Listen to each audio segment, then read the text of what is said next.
அந்த இடத்துல நீங்கள் கரேஜின்னு கொடுத்தீங்கன்னா நீங்கள் கரேஜுக்கு போயிடலாம். இல்லை நான் இங்கே கோயிலெலாம் பார்க்கணுன்னா கண்டினியூ கொடுத்தா வந்து கோயிலெல்லாம் வந்து பார்க்கலாம். ஓகே, இந்த ஐயப்பன் மோடு மேப் வந்து நான் வந்து ஒரு ஆப்பில் தான் டவுன்லோட் பண்ணேன்.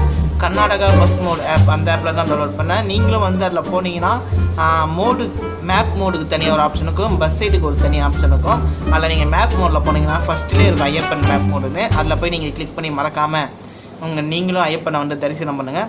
ஓகே, அதுக்கப்புறம் வந்து ரிவர்ஸ் பார்க்க யாருமே இல்லை. நானே கஷ்டப்பட்டு சைடு மிரர்லாம் பார்த்து வண்டி நிப்பாட்டி சைடு டோர் ஓப்பன் பண்ணிட்டு அப்படியே இன்னும் கொஞ்சம் கரெக்டாக வந்து நிப்பாட்டிட்டு அதுக்கப்புறம் எல்லோரும் இறங்க ஐயப்பன் கோயில் வந்துடுச்சு, சீக்கிரமாக போய் ஐயப்பனை தரிசனம் பண்ணுங்கள். சரிங்க, அப்படியே நாமளும் வந்து இறங்கி போய் ஐயப்பனை பார்த்துட்டு வந்தெல்லாம் வண்டியெல்லாம் ஆஃப் பண்ணியாச்சு, ஹேண்ட் பிரேக் போட்டாச்சு, டோரெல்லாம் ஓப்பன் பண்ணிட்டு நாமளும் அப்படியே கிளம்பிடுவாங்க.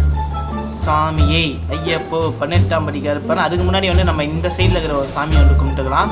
அதுக்கப்புறம் அந்த பக்கம் வந்து 18ஆம்